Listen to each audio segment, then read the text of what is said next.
सभी को नमस्कार। हेलो हिंदी चैनल पर आप सभी का स्वागत है। प्रिय विद्यार्थियों, आज की इस वीडियो में हम अध्ययन करेंगे रघुवीर सहाय के द्वारा लिखी गई कविता आत्महत्या के विरुद्ध। देखिए, इस कविता का जैसा शीर्षक है उसी के अनुसार इसकी विषय वस्तु है। तो कवि ने इस कविता में आत्महत्या के विरुद्ध आवाज़ उठाई है। लगातार निरंतर हो रही आत्महत्याओं के कारण कवि का मन जो है वो बड़ा पीड़ित है, क्योंकि आत्महत्याओं का सिलसिला रुक ही नहीं रहा है और इसके कारण कवि का मन जो है वो दुखी है, पीड़ित है और अपनी उसी पीड़ा को कवि ने इस कविता में व्यक्त किया है। तो आइए इस कविता की व्याख्या को विस्तार पूर्वक पढ़ लेते हैं। जब से मैंने यह कविता लिखी है, कट रहे जंगल के छोर पर राजमार्ग के समीप सब दिन मरे पड़े मिलते हैं नौजवान। अब कवि कहते हैं कि जब से मैंने एक कविता लिखी है, कौन सी कविता?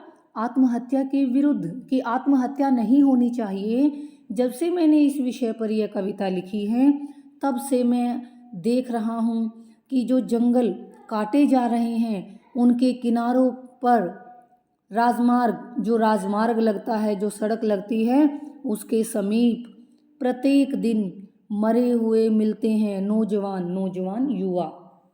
कि जब से मैंने ये कविता लिखी है कि आत्महत्या नहीं होनी चाहिए, तब से मैं ये देख रहा हूँ कि जो जंगल काटे जा रहे हैं उनके किनारे पर जो राजमार्ग है उसके समीप पास प्रत्येक दिन नौजवान युवाओं की लाशें मिल रही हैं, शव मिल रहे हैं। लाश का हुलिया सुन कोई जानता नहीं कौन था। कि जो लाश मिलती है उसका हुलिया मतलब पहचान, जब उसकी पहचान करवाई जाती है, उसकी शिनाख्त होती है, तो उसके बारे में सुनकर कोई भी उस शव को पहचान नहीं पाता कि किस व्यक्ति का शव है ये। तो लाश की पहचान नहीं हो पाती है। मान लिया जाता है कि कैसे मरा होगा, मरने का कारण अब थोड़े ही शेष है। तो कोई भी उस शव को पहचानता नहीं है।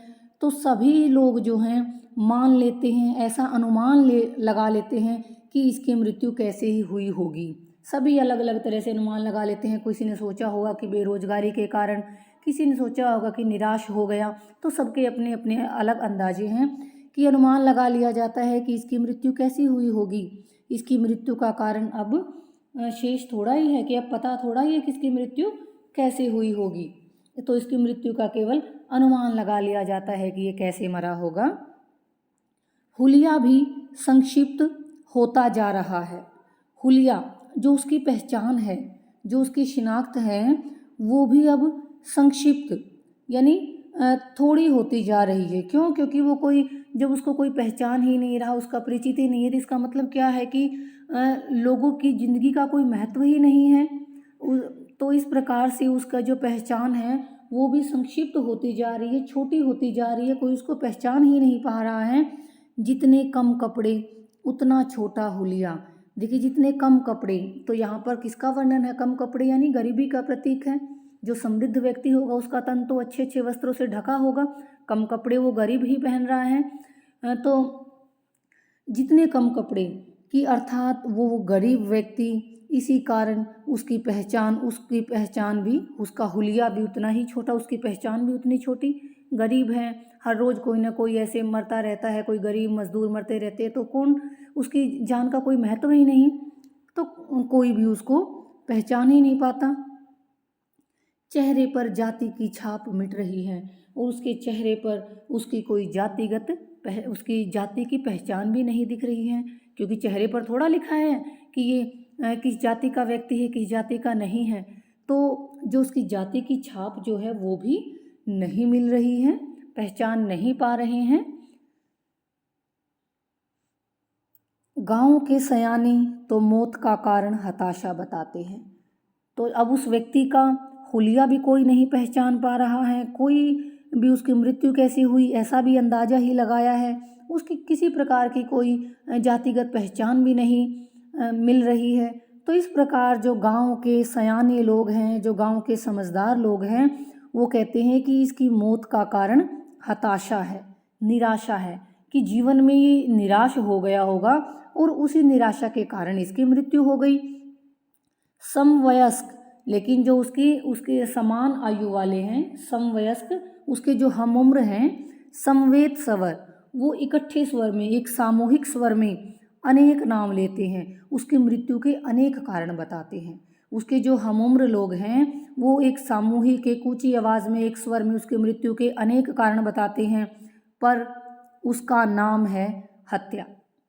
तो चाहे उसकी मृत्यु कैसे ही हुई, चाहे उसने आत्महत्या की हो, वो गरीबी के कारण की हो, निराशा के कारण की हो, भूख के कारण की हो, बेरोजगारी के कारण की हो, लेकिन कवि कहते हैं पर उसका नाम है हत्या, कि मैं कवि की नज़र में वो हत्या ही है। क्यों? क्योंकि उसके हालात ऐसे बना दिए गए, परिस्थितियाँ ऐसी बना दी गई जिसके कारण वो आत्महत्या करने पर मजबूर हुआ होगा। तो कवि कहते हैं कि मेरी नज़र में फिर भी वह हत्या ही है, उसे हत्या ही कहा जाएगा। यह शून्य काल है युग के बदलने का, 20वीं शताब्दी जाने से पहले धोखा दे रही है। अब देखिए 20वीं शताब्दी जाने से पहले, तो यहाँ पर क्या तात्पर्य निकला कि 20वीं शताब्दी समाप्त हो रही है, और 20वीं शताब्दी समाप्त हो रही है तो 21वीं सदी शुरू होने वाली है। तो उनके बीच का जो समय है, 20वीं शताब्दी जाने का समय और 21वीं शताब्दी के शुरू होने का जो समय है, उसको कवि ने शून्य काल कहा है, क्योंकि शून्य काल वही होता है जिस समय को कोई नाम ना दिया जा सके। संक्रमण काल भी कह सकते हैं हम इसको। यह शून्य काल है युग के बदलने का। अब कवि कहते हैं कि ये जो समय है युग के बदलने का, ये जो समय है वो शून्य काल का समय है, संक्रमण काल है। 20वीं शताब्दी जाने से पहले धोखा दे रही है, कि 20वीं शताब्दी जो समाप्त हो रही है, जिसका अंत हो रहा है, वो जाते जाते भी लोगों को धोखा दे रही है, उनको भटका रही है, उनको भ्रमित कर रही है। क्या भ्रम में डाल रही है वो? कि सारे संसार में आ रहा है नवयुग, पीने उड़ाने पहनने खाने का समय।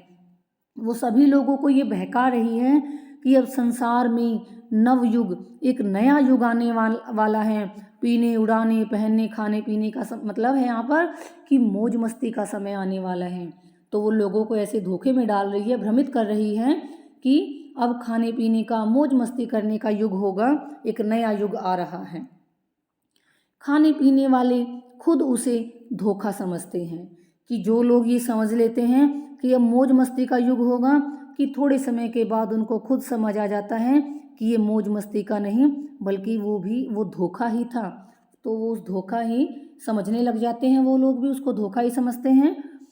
सत्य मानते हैं सिर्फ भूखे और प्यासे लोग, जिनको पता होनी चाहिए असलियत। अब कवि कहते हैं कि जो भूख से पीड़ित लोग हैं, जो प्यासे लोग हैं, जो गरीब लाचार लोग हैं, केवल वो ही उस बात को सत्य मान लेते हैं।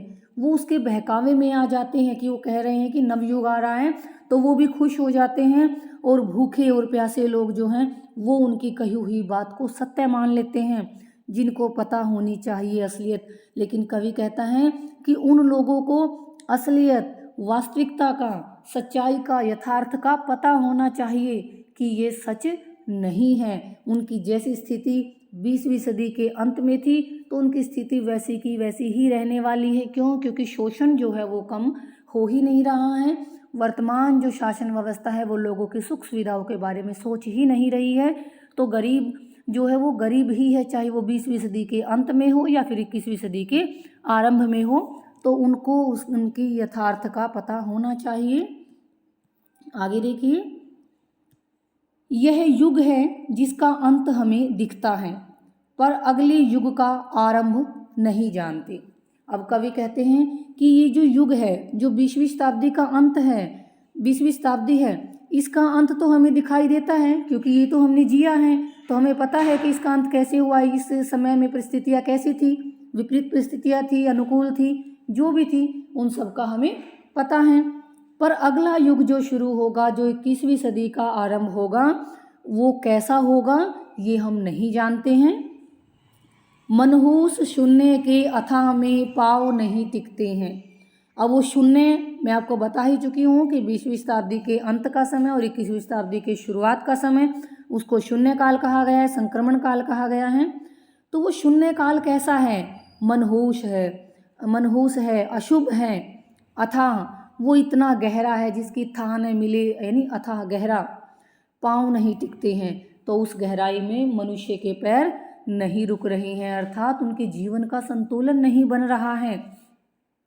कवि कहते हैं कि वो शून्य, वो बड़ा अशुभ समय है, वो इतना अथाह है, इतना गहरा है, उसमें वो विचार जो हैं, मनुष्य का जीवन का संतुलन ही नहीं बन रहा है। हम डूबते नहीं उतराते रहते हैं, और उसमें जो डूबते नहीं यानी डूबते भी नहीं उतराते रहते हैं, इसका तात्पर्य ये है कि हम उस विचारों को गहराई से जानने का प्रयास ही नहीं करते, हम उसमें डूबते नहीं, हम उन विपरीत परिस्थितियों को बदलने का प्रयास नहीं करते, हम उसमें डूबते नहीं, बल्कि उतराते ऊपर ही ऊपर उसमें तैरते रहते हैं। जैसा चल रहा है उसी में जीवन जीते जा रहे हैं। बार बार यह कोशिश है कि हर एक संवाद अर्थहीन हो जाए। अब जो सत्तासीन लोग हैं, जो शक्ति संपन्न हैं, जिनका वर्चस्व है, प्रभुता है, वो लोग, उन लोगों की बार बार यही कोशिश रहती है, उनका यही प्रयास रहता है कि हर एक संवाद कि उन लोगों को आम लोगों को, गरीब लोगों को मजबूत बनाने के लिए हर एक संवाद, हर एक विचार अर्थहीन हो जाए, अपना महत्व ही खो दे। ऐसी वो लोग, सत्तासीन लोग, ऐसी कोशिश करते रहते हैं। लोगों के संबंध मध्यस्थों द्वारा बना करे। वो क्या चाहते हैं, जो वर्तमान व्यवस्था पर ही यहाँ पर प्रहार किया गया है, कि वो ये चाहती है कि उनके संवाद अर्थहीन हो जाए, उनका कोई महत्व ही ना रहे।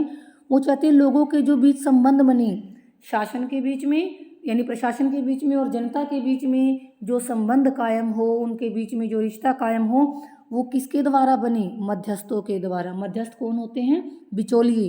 तो बिचौलियों के द्वारा वो रिश्ता बना रहे, जनता का और प्रशासन का सीधा संवाद स्थापित ना हो, उनका रिश्ता न बने। क्यों? क्योंकि अगर सीधा संवाद शासन के साथ हो जाएगा तो उसमें जो बीच में मध्यस्थ हैं, जो अपना हित लाभ कर रहे हैं, फिर वो कैसे कर पाएंगे। तो इस प्रकार से वो यहाँ पर व्यंग्य किया गया है शासन व्यवस्था पर। आज इन टूटते रिश्तों को सार्वजनिक मान्यता देते हैं अध्येता। अध्येता अध्ययन करने वाले कह सकते हैं, बुद्धिजीवी लोग कह सकते हैं, बुद्धिमान लोग कह सकते हैं, कि आज जो ये रिश्ते टूट रहे हैं, ये रिश्तों में जो दरार आ रही हैं, लोगों के बीच में जो आत्मीयता के संबंध हैं, चाहे वो प्रशासन और जनता के बीच के हों, चाहे वो परिवार के बीच के हों, तो इन टूटते हुए रिश्तों को ये बुद्धिजीवी लोग सार्वजनिक मान्यता दे देते हैं। सार्वजनिक मान्यता सभी लोगों के द्वारा मान ली जाने वाली बात, तो इस प्रकार उसको सार्वजनिक मान्यता की मोहर लगा देते हैं। करते हैं प्रबंध की एक शैली का उद्घाटन, प्रबंध की एक शैली का उद्घाटन जनता के साधनों से नए लाभ का की। तो वो एक ऐसी प्रबंध शैली का उद्घाटन करते हैं, निर्माण करते हैं। वो एक ऐसी शैली का निर्माण करते हैं जिससे जनता के साधन, कि जो साधन जनता के लिए हैं, जिनका लाभ जनता को होना चाहिए, वो नए लाभ की, उससे उन प्रबंधकों को लाभ पहुँचे। वो एक ऐसी प्रबंध शैली की व्यवस्था करते हैं, ऐसी शैली का शुरुआत करते हैं जिससे जो हित लाभ जनता का होना चाहिए, उनके माध्यम से जनता का लाभ न हो, बल्कि उनके माध्यम से उनका ज़्यादा से ज़्यादा लाभ होना चाहिए। किनका? उन प्रबंधकों का, उन शासन व्यवस्था का एक ऐसा समाज, ठीक है, वो बनाना चाहते हैं जिससे केवल और केवल उनका स्वयं का हित लाभ हो। यह नहीं हो सकता, यह नहीं होगा, शून्य में घोषणा करता है विचारक। विचारक एक विचार करने वाला, यहाँ मतलब बुद्धिजीवी वर्ग ही कह सकते हैं विचारक, विचार करने वाला। अब जो विचारक है, एक विचार करने वाला है, वो शून्य में, उस शून्य काल में ये घोषणा करता है, तरह तरह के प्रचार करता रहता है कि यह नहीं होगा, यह नहीं हो सकता, यह नहीं होगा, कि अब तक जो चला आ रहा है, जो विपरीत परिस्थितियां हैं, जो दुख है, वो नहीं होगा। ये ऐसे ऐसे झूठे झूठे वायदे करते रहते हैं। पढ़े लिखे लोगों के बीच सिद्ध होता है कि संवाद मर गया। कवि कहता है लेकिन जो पढ़े लिखे लोग हैं, जो शिक्षित लोग हैं, उनकी विचारों से भी अब तो यही बात सिद्ध हो रही है कि संवाद जो विचार है, उन्नति के लिए जो विचार है, वो मर चुके हैं। क्योंकि उनके विचारों में भी वो उन लोगों के लिए भलाई की बातें नहीं दिखाई दे रही, वो भी जैसा है वैसा ही चलने दे रही हैं। तो शिक्षित वर्ग की बातों से भी ये प्रमाणित हो रहा है कि जो नए विचार हैं, लोगों की भलाई के लिए जो विचार है वो मर चुके हैं। कर्महीन लोकतंत्र की मदद करता है विध्वंसक लोकतंत्र। अब देखिए, लोकतंत्र को कैसा बताया है, एक लोकतंत्र को कर्महीन, और एक लोकतंत्र कैसा है, विध्वंसक यानी विनाशकारी। तो कर्महीन, अब लोकतंत्र में जो लोग हैं, ठीक है, वो चाहे तो विरोध करें इन परिस्थितियों का, और अपने अनुसार अपने मतलब सही उसको करना चाहें तो वो कर भी सकते हैं, लेकिन क्या है, वो कर्महीन हो गई हैं, वो कार्य नहीं कर रही हैं। वो इतने सक्षम हैं, लेकिन सक्षम होने के बावजूद भी वो प्रयास नहीं कर रही हैं। तो उस कर्महीन लोकतंत्र की सहायता जो है वो विनाशकारी लोकतंत्र कर रहा है। दोनों मिल गए ना। लोकतंत्र में जो समर्थ लोग हैं वो भी कुछ नहीं कर रहे, तो वो भी कर्महीन हैं। और जो विध्वंसक लोकतंत्र, जो लोकतंत्र का विनाश कर देना चाहते हैं, कि जो नहीं चाहते लोकतंत्र कायम हो, तो इस प्रकार एक लोकतंत्र को ही उखाड़ने के लिए, उसको समाप्त करने के लिए, जैसे कर्महीन लोकतंत्र की सहायता एक विनाशकारी लोकतंत्र कर रहा है। वो ऐसी परिस्थितियां बना देना चाहते हैं ताकि लोकतंत्र कायम ही ना हो। दोनों मिलकर विचारधारा चलाते हैं, कर्महीन लोकतंत्र और विध्वंसक लोकतंत्र, ये दोनों को मानने वाले लोग मिलकर एक ऐसी नई विचारधारा चलाते हैं, ऐसा प्रचार करते हैं, ऐसा प्रसार करते हैं कि कोई विचार नहीं, हत्या ही सत्य है, कि इस लोकतंत्र में कोई उत्तम विचार ही नहीं है, किसी प्रकार के कोई विचार सही नहीं है, यहाँ पर तो केवल मौत ही, हत्या ही सत्य है। तो यानी लोकतंत्र के बुरे स्वरूप को ये यहाँ पर प्रकट करना चाहते हैं कि लोकतंत्र में कुछ भी अच्छा नहीं है, अच्छे विचार नहीं हैं, यहाँ तो केवल हत्या होती रहती है और वही सत्य है। हम भी भयभीत, असहाय भी भयभीत हैं, यो कहकर भीड़ में समर्थ छिप जाते हैं। अब वो जो समर्थ लोग हैं, जो शक्तिशाली लोग हैं, जो चाहे तो व्यवस्था में परिवर्तन कर सकते हैं, जो साधन संपन्न लोग हैं, वो कहते हैं कि हम भी भयभीत, हम भी डरे हुए हैं, और जो असहाय लोग हैं, भयभीत, वो भी डरे हुए हैं। हम भी डरे हुए हैं और जो असहाय बेसहारा लोग हैं वो भी डरे हुए हैं। यो कहकर, ऐसी दलील देकर, ऐसा कहकर भीड़ में समर्थ जो शक्तिशाली लोग हैं छिप जाते हैं, वो उनमें बीच में छिप जाते हैं, अर्थात वो उसी भीड़ में शामिल हो जाते हैं। ऐसी स्थिति भी उत्पन्न कर देते हैं, और न ही फिर वो उन लोगों की मदद करते। तो इस प्रकार की स्थिति बनाकर जो समर्थ लोग हैं वो उन्हीं लोगों की भीड़ में जाकर शामिल हो जाते हैं, और इस प्रकार से वो पहचाने भी नहीं जाते। तो ये थी हमारी कविता आत्महत्या के विरुद्ध। तो मैं उम्मीद करती हूँ कि आप लोगों को कविता समझ आई होगी। इसी के साथ आप सभी श्रोतागणों का मुझे सुनने के लिए बहुत बहुत धन्यवाद। मिलते हैं अगली वीडियो में।